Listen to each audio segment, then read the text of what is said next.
divine life. And that's what I want to do today. I want to talk about life. But I want to talk about it today from this standpoint, our dignity as man and also as woman. And what a beautiful dignity it surely is. This past Tuesday we celebrated the Feast of the Archangels. Friday we celebrated the Feast of the Guardian Angels. Once you know it, in our second reading of the day from Hebrews, we hear about the angels. This is what we hear. For a little while, he was made lower than the angels. So those of you confirmation candidates celebrating the right above, remember what that means. That he is Jesus. And for a time, he was made lower than the angels. In the hierarchy, we have God, we have the angels, and then we have man.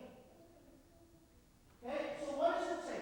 He, Jesus, was made for a time lower than the angels. He became man. And he lived among us as man. So the first thing I'm going to say to all of us today is that for man and for woman, to relate as angels in this world, that's not what God wants. Or as God, that's not what God wants. He wants us to relate as man and as woman. Let's flesh it out a little bit more. First reading of today, God sees Adam alone, and he's his heart. He realizes God needs, or Adam needs something. So what does he do? Notice what he does. He brings the birds, and he brings the animals along, and Adam says, no. No relation. So go after our hierarchy, God, angels, man, woman. Sing loud? No. They didn't connect right. So we have animals, birds, fishes. Okay? And then what does God do? Puts Adam in a trance, takes out his rib, and he creates woman and funny, bone of my bones, flesh of my flesh. This one, I can finally say, is woman. There it is. We relate as man and as woman. Not as birds, not as animals, not as angels, not as God. That is who we are. Now, what was it about birds and animals in which we realize that Adam did not relate? Well, let me ask you this. Do we have the same intellectual capacity as a bird as we do? No. Emotionally, can we relate, everyone, to a bird? No, we don't.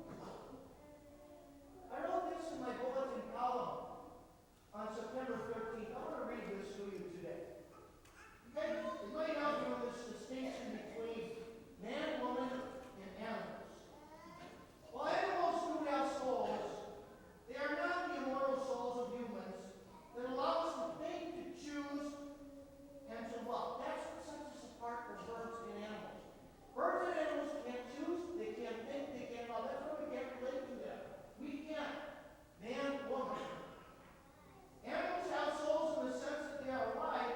They aren't just objects like a rock or like a chair.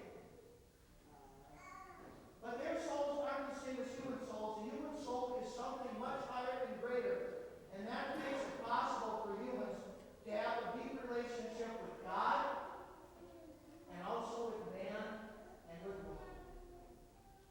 So I want us to be clear about this, everyone. As we relate to the world, we don't relate as God, angels, birds, animals. We relate as man and as woman. Now I want to say this. There is a difference between man and woman. Man is different from woman. Woman is different from man. Okay, when I talk to everybody, especially confirmation candidates, you've been hearing a lot, time for me to probably address it, a lot of this whole issue about Caitlyn Jenner. Okay, the whole gender transition thing of them coming from a man to a woman. Okay, I typed it in, just Caitlyn Jenner this week. This is what I read. Listen to this. Listen carefully. Caitlyn Marie Jenner is a retired athlete known for winning the men's decathlon at the 1976 Summer Olympics. Since 2007, she has appeared on Keeping Up with the Kardashians and I Am Kate.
want to get married in the church? Well, because we